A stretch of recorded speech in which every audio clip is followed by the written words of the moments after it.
ناظرین، گزشتہ ایک ساتھ میں قرآن سے مختلف پہلو سے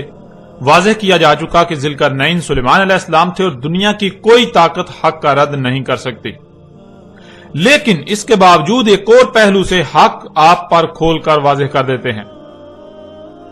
اللہ سبحانہ و تعالیٰ کا قرآن میں کہنا ہے کہ سلیمان کے لیے پگھلے ہوئے تانبے کا چشمہ بہایا گیا۔ اب سوال یہ پیدا ہوتا ہے کہ اللہ نے قرآن میں سلیمان کے لیے تانبے کا چشمہ بہانے کا ذکر تو کیا، لیکن کیا اللہ سبحانہ و تعالیٰ قرآن میں اس سوال کا جواب دیتا ہے کہ سلیمان کے لیے پگھلے ہوئے تانبے کا چشمہ کیوں بہایا گیا؟ یعنی سلیمان علیہ السلام کو غیر معمولی مقدار میں تانبا کس مقصد کے لیے دیا گیا؟ سلیمان نے اس کو پگھلا کر کب، کہاں اور کیوں استعمال کیا؟ جب قرآن میں دیکھا جائے تو پورے قرآن میں کہیں بھی سلیمان کے نام کے ساتھ کہیں بھی اس تانبے کے استعمال یا اس تانبے کے دیے جانے کے مقصد کا ذکر نہیں کیا گیا، جو کہ بہت بڑے بڑے سوالات ہیں۔ کیونکہ ناظرین، پہلی بات تو یہ ہے کہ اللہ نے سلیمان کے لیے تانبے کا چشمہ بہانے کا ذکر کیا تو آخر کیوں، یہ بتانے کی کوئی وجہ بھی تو ہونی چاہیے تھی۔ تانبے کا چشمہ کیوں بہایا گیا سلیمان کے لیے؟ آخر سلیمان کو اس کی ضرورت کب، کہاں اور کیوں پیش آئی؟ اتنی بڑی مقدار میں تانبے کا استعمال کہاں کیا گیا؟ آپ پورے کا پورا قرآن چھان لیں، آپ کو کہیں بھی سلیمان کا نام استعمال کرتے ہوئے سلیمان کی طرف سے تانبے کے استعمال کا ذکر نہیں ملے گا۔ اور اگر یہ بات مان لی جائے کہ قرآن ان سوالات کے جوابات دینے سے قاصر ہے، خاموش ہے، تو قرآن اپنے ہی دعوے میں غلط ثابت ہو جاتا ہے کہ قرآن میں ہر سوال کا جواب موجود ہے۔ قرآن ہر بات کو بیان کرتا ہے، اور نہ صرف بیان کرتا ہے بلکہ ہر پہلو سے سامنے رکھتا ہے، اور وہ بھی مسئلوں سے۔ اس لیے اگر قرآن ان سوالات کے جوابات نہیں دیتا تو اس کا مطلب بالکل واضح ہو جاتا ہے کہ قرآن اپنے ہی دعوے میں جھوٹا ہے، جو کہ بالکل ناممکن ہے۔ قرآن اپنے دعوے میں جھوٹا ہو ہی نہیں سکتا، قرآن اپنے ہی دعوے میں غلط ہو ایسا ممکن ہی نہیں۔ ناظرین، قرآن نے اگر ان سوالات پر خاموش ہی رہنا تھا تو سوال یہ پیدا ہوتا ہے کہ قرآن نے بلا وجہ ایسی بات ہی کیوں کی؟ اگر قرآن کے پاس ان سوالات کے جوابات ہی نہ تھے تو قرآن نے خود ہی ان سوالات کو جنم کیوں دیا؟ اور اس سے بھی بڑھ کر تو یہ کہ قرآن میں سلیمان کو تانبے کے دیے جانے کا ذکر بے معنی و بے مقصد ہو جاتا ہے، جس کا مطلب اللہ نے اس قرآن کی آیات کو بالحق نہیں اتارا، جو کہ بالکل ناممکن ہے۔ ناظرین، نہ تو قرآن بغیر حق اتارا گیا اور نہ ہی قرآن کوئی بے مقصد و بے معنی بات کرتا ہے، نہ ہی قرآن کوئی ایسا سوال کھڑا کرتا ہے جس کا وہ جواب ہی نہ دے، اور نہ ہی کوئی ایک بھی ایسا سوال ہے جس کا جواب قرآن میں موجود نہ ہو۔ اگر کوئی ایسا کہتا، سوچتا یا سمجھتا ہے کہ قرآن میں ہر سوال کا جواب نہیں ہے، قرآن کسی بھی سوال کا جواب دینے سے قاصر ہے، قرآن ہر بات کو ہر پہلو سے بیان نہیں کرتا، تو اس میں قصور اللہ کا نہیں، قصور قرآن کا نہیں، بلکہ قصور اس کا اپنا ہے۔ قصور ایسا کہنے والے کا اپنا ہے کہ وہ اس معیار پر پورا ہی نہیں اتر رہا جس معیار پر پورا اترنے سے قرآن اپنے راز کھولتا ہے۔ وہ اللہ کے طے کردہ اس قانون پر ہی پورا نہیں اتر رہا جس پر پورا اترنے سے ہی قرآن کھلتا ہے۔ قرآن ہر سوال کا جواب دیتا ہے، قرآن رہنمائی کرتا ہے، اس لیے قصور اللہ کا نہیں، قصور قرآن کا نہیں، بلکہ قصور ایسا کہنے، سوچنے یا سمجھنے والے کا ہے۔ آپ پیچھے یہ بات جان چکے کہ اللہ نے نہ صرف ہر اس بات کو، ہر اس مسئلے یا معاملے کو قرآن میں بیان کر دیا جو انسانوں کو پیش آنا تھا، اور پھر کسی ایک بھی بات، معاملے یا مسئلے کو قرآن میں ایک ہی پہلو سے ایک ہی مقام پر بیان نہیں کیا، بلکہ ہر بات کو، ہر معاملے کو، ہر مسئلے کو ہر پہلو سے ایک سے زائد مقامات پر قرآن میں بیان کیا۔ اس لیے قرآن میں اللہ سبحانہ و تعالیٰ نے ایک مقام پر یہ بتایا کہ سلیمان کے لیے تانبے کا چشمہ بہا دیا، تو اسی قرآن میں کسی دوسرے مقام پر سلیمان ہی کی طرف سے اس تانبے کو کب، کہاں اور کیوں استعمال کیا گیا، اس پر بھی تفصیل کے ساتھ بات کی۔ اور جب اللہ سے یہ سوالات کیے جائیں تو اللہ سبحانہ و تعالیٰ ان سوالات کے جوابات سورہ الکہف میں ذوالقرنین علیہ السلام کے موضوع پر ہی بات کرتے ہوئے دیتا ہے۔ جس کے لیے تانبے کا چشمہ بہایا، ایک مقام پر اس کا نام تو دوسرے مقام پر اس کے اسم سے اس کا ذکر کرتے ہوئے اس تانبے کے استعمال کی تفصیلات بھی بیان کر دی، جس سے یہ بات مزید کھل کر واضح ہو جاتی ہے کہ ذوالقرنین کوئی اور نہیں بلکہ سلیمان بن داؤد علیہ السلام تھے۔ اس کے علاوہ بھی اگر آپ غور کریں تو آپ پر یہ بات واضح ہو جائے گی کہ پورے قرآن میں ایک جگہ پگھلے ہوئے تانبے کا چشمہ بہانے کا ذکر کیا گیا تو دوسری جگہ اس تانبے کے استعمال کا ذکر کیا گیا کہ اسے کب، کہاں، کیوں اور کس مقصد کے لیے استعمال کیا، جس سے یہ بات بالکل واضح ہو جاتی ہے کہ جب تانبا سلیمان کو دیا گیا تو ظاہر ہے استعمال بھی سلیمان نے ہی کیا، یوں ذوالقرنین کوئی اور نہیں بلکہ اللہ کے نبی سلیمان علیہ السلام تھے۔ ناظرین، آپ پر ہر لحاظ سے کھل کر واضح ہو چکا کہ ذوالقرنین سلیمان علیہ السلام تھے، لیکن اب سوال یہ پیدا ہوتا ہے کہ ذوالقرنین سلیمان علیہ السلام تو اس قرآن کے نزول سے پہلے ہی گزر چکے، تو کیا قرآن میں یہ محض ذوالقرنین سلیمان علیہ السلام کا قصہ بیان کیا گیا جس کا قرآن کے نزول سے لے کر آج سات کے قیام تک کے لوگوں کے ساتھ کوئی تعلق نہیں؟ کیونکہ اگر یہ بات مان لی جائے کہ اس قرآن کے نزول سے لے کر آج سات کے قیام تک کے لوگوں کے ساتھ اس واقعے کا کوئی تعلق نہیں، یہ محض گزرے ہوں کا قصہ سنایا جا رہا ہے، تو اس کا مطلب قرآن میں اساطیر الاولین ہے، یعنی یہ محض پہلوں کی سطریں ہیں، قصے کہانیاں ہیں، اس سے بڑھ کر کچھ نہیں۔ اور پھر سوال یہ پیدا ہوتا ہے کہ کیا یہی حق ہے یا پھر حق اس کے بالکل برعکس کچھ اور ہے؟ اس قرآن میں قرآن کے نزول سے پہلے جو گزر چکے ان کا قرآن میں ذکر کیا جانا انتہائی اہمیت کا حامل ہے۔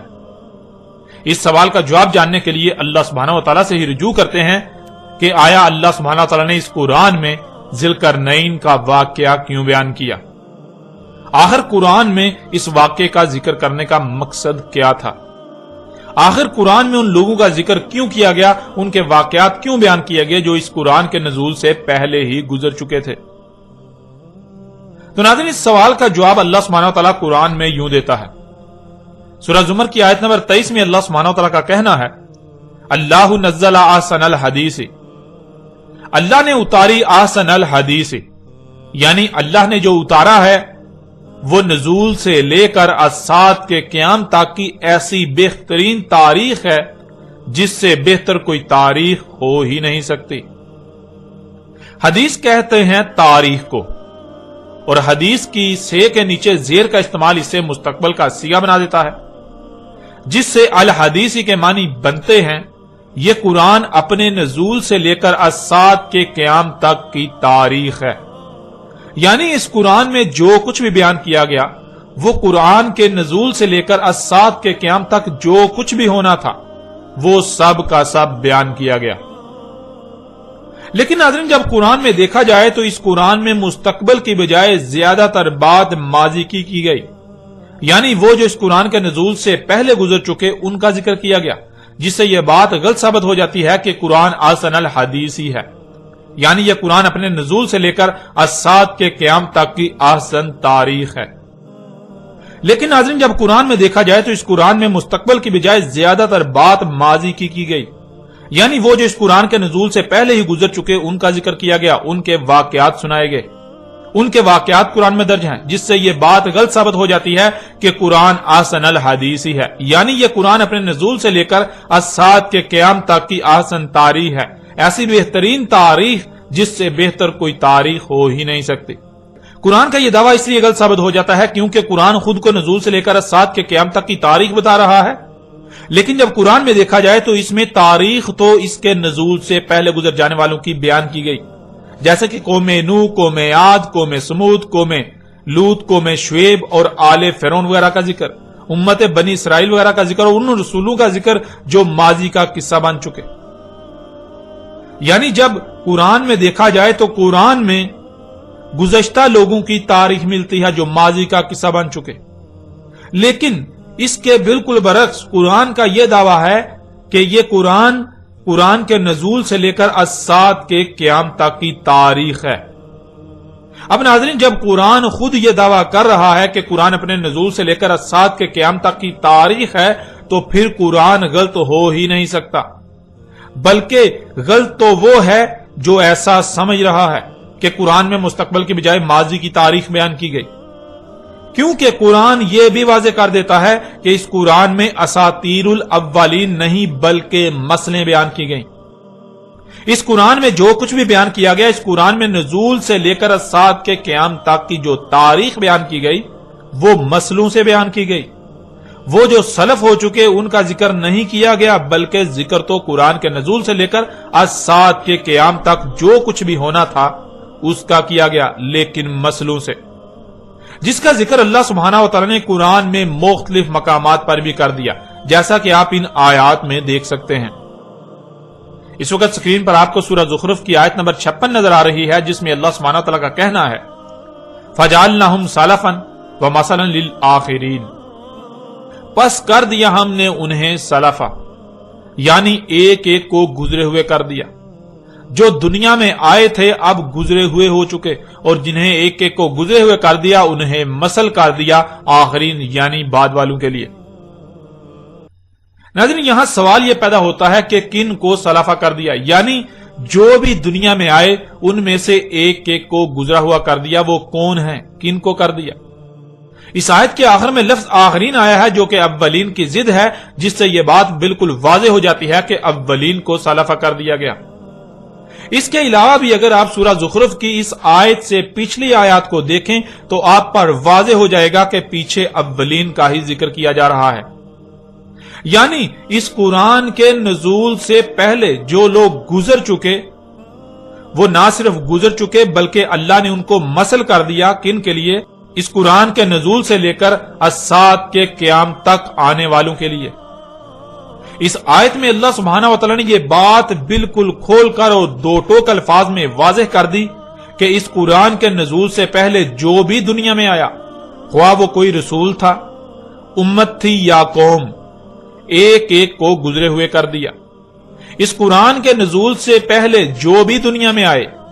جو اولین تھے ان کو گزرے ہوئے کر دیا، اور نہ صرف گزرے ہوئے کر دیا بلکہ انہیں مثل کر دیا آخرین یعنی بعد والوں کے لیے، اس قرآن کے نزول سے لے کر الساعت کے قیام تک آنے والوں کے لیے۔ ناظرین، یہ وہ وجہ ہے جس وجہ سے اللہ سبحانہ و تعالی نے قرآن میں کئی مقامات پر یہ بات بار بار واضح کی اور ہر پہلو سے واضح کی کہ اس قرآن میں ہر شے کو مسئلوں سے بیان کر دیا گیا۔ اس قرآن میں مسئلیں بیان کی گئیں، نہ کہ اساطیر الاولین، جیسا کہ آپ سکرین پر نظر آنے والی آیات میں دیکھ سکتے ہیں۔ سورہ الاسراء کی آیت نمبر 99 میں اللہ سبحانہ وتعالی کا کہنا ہے وَلَقَدْ صَرَفْنَا لِلنَّاسِ فِي هَذَا الْقُرْآنِ مِنْ كُلِّ مَثَلٍ فَأَبَىٰ أَكْثَرُ النَّاسِ إِلَّا كُفُورًا، اور تحقیق کے یعنی تم اپنی طرف سے پوری تحقیق کر لو، اپنے گوڑے دوڑا لو، جو کہا جا رہا ہے وہی تمہارے سامنے آئے گا، وہی حق ہے۔ ہم نے ہر پہلو سے ہر لحاظ سے پھیر پھیر کر سامنے لے آئے، بیان کر دیا انسانوں کے لیے اس قرآن میں تمام کی تمام مسئلوں سے۔ پس انکار کر دیا انسانوں کی اکثریت نے، مگر اس لیے کہ جو کچھ بھی انہیں عطا کیا گیا وہ اس مقصد کے لیے استعمال ہی نہیں کرنا چاہتے جس مقصد کے لیے انہیں عطا کیا گیا، وہ اپنی خواہشات کی اتباع کرنا چاہتے ہیں۔ اس لیے انسانوں کی اکثریت نے اس بات کا انکار کر دیا کہ اللہ نے اس قرآن میں ہر شے کو مسئلوں سے بیان کر دیا۔ اس قرآن کے نزول سے لے کر الساعت کے قیام تک جو کچھ بھی ہونا تھا وہ سب کا سب ہر پہلو سے بیان کر دیا مسئلوں سے۔ اس بات کا انسانوں کی اکثریت نے انکار کر دیا۔ پھر آگے سورہ الکہف کی آیت نمبر 54 میں اللہ سبحانہ وتعالی کا کہنا ہے وَلَقَدْ صَرَفْنَا فِي هَذَا الْقُرْآنِ لِلنَّاسِ مِنْ كُلِّ مَثَلٍ وَكَانَ الْإِنسَانُ أَكْثَرَ شَيْءٍ جَدَلًا، اور تحقیق کے یعنی تم اپنی طرف سے پوری تحقیق کر لو، تم اپنے گھوڑے دوڑا لو، جو کہا جا رہا ہے وہی تمہارے سامنے آئے گا اور وہی حق ہے۔ ہم نے ہر پہلو سے ہر لحاظ سے پھیر پھیر کر سامنے لے آئے، بیان کر دیا انسانوں کے لیے اس قرآن میں تمام کی تمام مسئلوں سے، یعنی اس قرآن میں ماضی میں پیش آنے والے واقعات میں سے صرف ان کا ذکر کیا جو ہو بہو اس قرآن کے نزول سے لے کر الساعت کے قیام تک پیش آئیں گے۔ انسانوں کے ہر سوال کا جواب ہر پہلو سے ہر لحاظ سے پھیر پھیر کر اس قرآن میں بیان کر دیا۔ قرآن کے نزول سے لے کر الساعت کے قیام تک انسانوں کو جب جب جو جیسے جیسے رہنمائی درکار تھی سب کا سب اس قرآن میں ہر پہلو سے پھیر پھیر کر تمہارے سامنے لے آئے۔ اور تھا انسان اکثریت معاملات میں جھگڑا کرنے والا، سو جھگڑا ہی کیا۔ یعنی قرآن کی بات تسلیم کرنے کی بجائے اپنی خواہشات و اپنے خود ساختہ الہوں کی باتوں کو قرآن پر ترجیح دی۔ جب بھی قرآن نے کسی معاملے میں رہنمائی کی تو اپنی بےہودہ دلیلوں کو قرآن پر پیش کیا اور قرآن کے مد مقابل اور اشیاء کو لا کھڑا کیا، وہ بات تسلیم نہ کی جو قرآن نے کی۔ ناظرین، ان آیات میں اللہ سبحانہ تعالیٰ نے یہ بات واضح کر دی کہ قرآن کے نزول سے لے کر اجساد کے قیام تک انسانوں کو جو معاملات بھی پیش آنے تھے،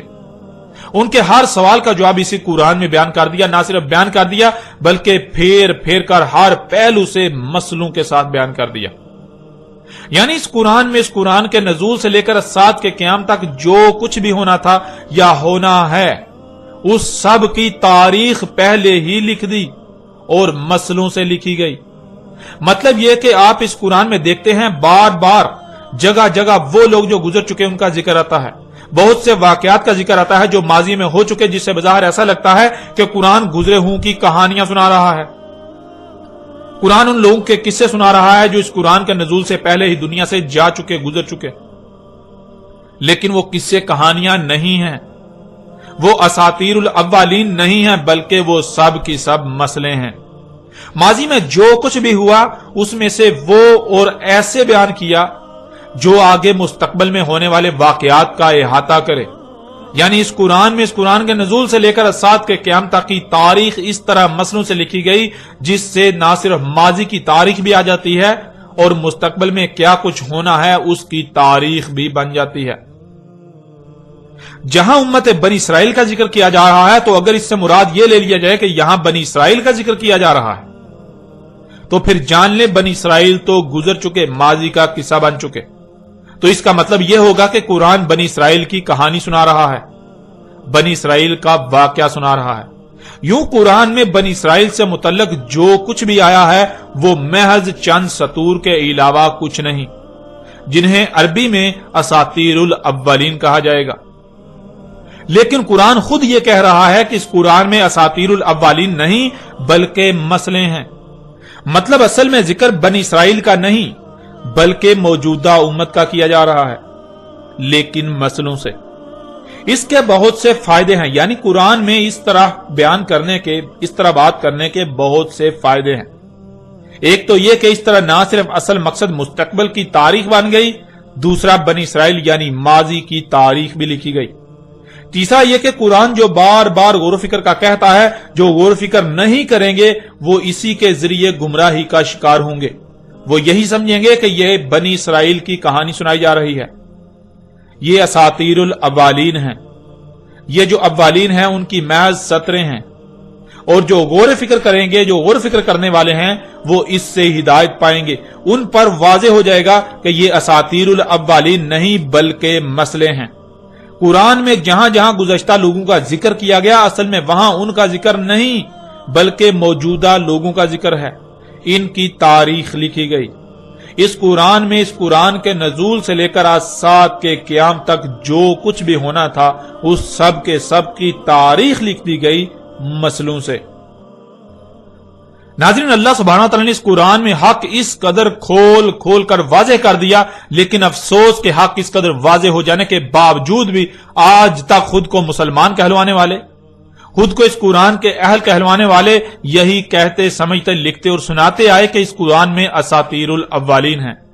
یعنی اس قرآن میں اس کے نزول سے پہلے کے لوگوں کے بارے میں جو کچھ بھی لکھا ہوا ہے وہ سب کے سب ان کے قصے و کہانیاں سنائی جا رہی ہیں، جن کا قرآن کے نزول سے لے کر اجساد کے قیام تک کے لوگوں کے ساتھ کوئی تعلق نہیں سوائے ان کو ان کی کہانیاں سنائے جانے کے۔ اور اسی بات کو اللہ سبحانہ و تعالی نے آج سے 14 صدیاں قبل ہی اس قرآن میں بھی آیات کی صورت میں اتار دیا تھا، یعنی یہ جو انسانوں نے کیا، یہ خود کو مسلمانوں والوں نے جو کیا، اس کی تاریخ بھی اللہ سبحانہ و تعالی نے آج سے 14 صدیاں قبل ہی اسی قرآن میں اتار دی تھی، جیسا کہ آپ سکرین پر آیات کو دیکھ رہے ہیں۔ سورہ القلم کی آیت نمبر 15 اور المطففین کی آیت نمبر 13 میں اللہ سبحانہ تعالیٰ کا کہنا ہے، اذا تتلی علیہ آیاتنا قال اساطیر الاولین، جب تلاوت کی جاتی ہیں اس پر ہماری آیات، یعنی جب انسان پر اللہ کے بھیجے ہوئے اللہ کے رسول کی طرف سے اللہ کی آیات تلاوت کی جاتی ہیں، اللہ کی آیات کو بیان کیا جاتا ہے، کھول کھول کر ترتیب کے ساتھ واضح کیا جاتا ہے، تو آگے سے انسان کا جواب یہ ہوتا ہے، انسان کہتا ہے اساطیر الاولین، یہ اساطیر الاولین ہے، یعنی یہ جو کچھ بھی قرآن میں گزشتہ لوگوں کے بارے میں آیا ہے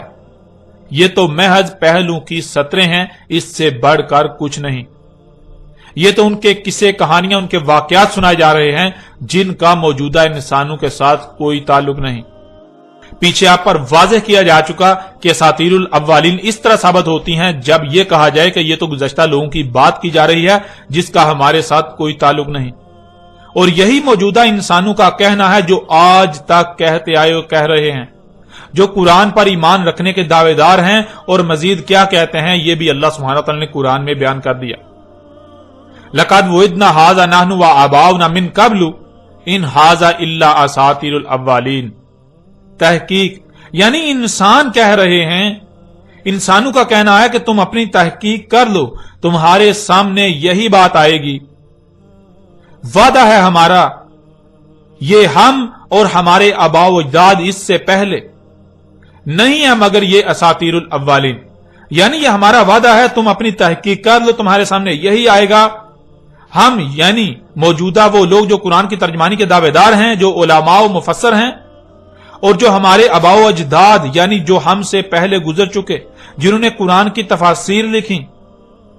تمہیں اس کے سوا اور کوئی بات نہیں ملے گی کہ یہ جو کچھ بھی ہے یہ محض ان کی سطریں یعنی محض قصے و کہانیاں ہیں جو قرآن کے نزول سے پہلے گزر چکے، یہ مسئلے نہیں ہیں، یہ اساطیر الاولین ہیں۔ اس طرح آپ اگلی آیت میں دیکھیں، وَإِذَا قِيلَ لَهُم مَاذَا أَنزَلَ رَبُّكُمْ قَالُوا أَسَاطِيرُ الْأَوَّلِينَ، اور جب کہا جاتا ہے ان کو کیا ہے جو اتارا تھا تمہارے رب نے، آگے سے جواب دے رہے ہیں اساطیر الاولین، یعنی جب ان کو یہ کہا جاتا ہے، ان سے یہ پوچھا جاتا ہے کہ بتاؤ اس قرآن میں اللہ نے کیا اتارا، یہ جو قوم نوح کے واقعات ہیں، یہ جو قوم عاد کے واقعات ہیں، یہ جو قوم سمود کے واقعات ہیں، یہ جو قوم شعیب، قوم لوط، آل فرعون وغیرہ کے واقعات ہیں، بنی اسرائیل کا ذکر کیا گیا، یعنی قرآن میں جو گزشتہ ہلاک شدہ اقوام، گزشتہ لوگوں کا ذکر کیا گیا، اس قرآن کے نزول سے پہلے کے لوگوں کا ذکر کیا گیا، یہ سب کا سب کیا ہے؟ تو آگے سے ان کی طرف سے یہی جواب آئے گا، یہ یہی کہہ رہے ہیں کہ یہ اساطیر الاولین ہیں، یہ تو پہلے لوگوں کی محض سطور ہیں، اس سے بڑھ کر کچھ نہیں، یہ تو ان کے قصے و کہانیاں ہیں۔ پھر اس طرح اگلی آیت میں دیکھیں، سورہ انفال کی آیت نمبر 13، وَإِذْ تُتْلَىٰ عَلَيْهِمْ آيَاتُنَا قَالُوا قَدْ سَمِعْنَا لَوْ نَشَاءُ لَقُلْنَا مِثْلَ هَٰذَا إِنْ هَٰذَا إِلَّا أَسَاطِيرُ الْأَوَّلِينَ، اور جب ہمارا بھیجا ہوا رسول تلاوت کر رہا ہے ان پر ہماری آیات، یعنی ہماری آیات کو کھول کھول کر واضح کر رہا ہے، تو آگے سے ان کا یہ رد عمل آتا ہے، تحقیق سن چکے ہم، اگر ہمارا قانون ہوتا یعنی اگر یہی دین ہوتا ہمارے نزدیک تو ہم اس کے لیے یعنی دین کے لیے بالکل ایسے ہی کہتے جو تم کہہ رہے ہو، یعنی ہمارے نزدیک دین یہ نہیں ہے جسے تو دین کہہ رہا ہے، اگر ہم بھی اسے ہی دین سمجھتے جسے تو دین کہہ رہا ہے تو ہم بھی یہی سب کہتے جو تو کہہ رہا ہے کہ یہ مسئلے ہیں، نہیں ہے یہ مگر اساطیر الاولین، یعنی یہ قرآن میں جو کچھ بھی گزشتہ لوگوں کے بارے میں آیا ہے اس کا ہمارے ساتھ کوئی تعلق نہیں، یہ دین نہیں ہے، یہ تو محض اولین کی سطریں ہیں، یہ تو قرآن کے نزول سے پہلے جو لوگ گزر چکے ان کے قصے و کہانیاں ہیں، ان سے بڑھ کر کچھ نہیں۔ ناظرین، آپ پر یہ بات بالکل کھول کر واضح ہو چکی کہ اللہ سبحانہ تعالیٰ نے اساطیر الاولین نہیں بلکہ اس قرآن میں مسلوں سے،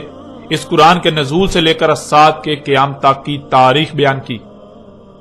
آپ ہر لحاظ سے بالکل واضح طور پر یہ جان چکے ہیں کہ اس قرآن میں اساطیر الاولین نہیں ہے بلکہ مسئلے ہیں۔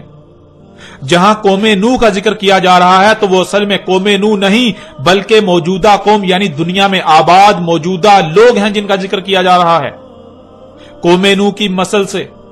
کیونکہ قوم نوح تو اولین میں سے تھی، اولین کو سلف کر دیا گیا، اور نہ صرف سلف یعنی گزرے ہوئے کر دیا گیا بلکہ انہیں مسل کر دیا گیا آخرین یعنی بعد والوں کے لیے۔ جہاں قوم نوح کے الفاظ آئے ہیں تو وہاں اصل میں ذکر ان کی مسل موجودہ قوم کا ہے،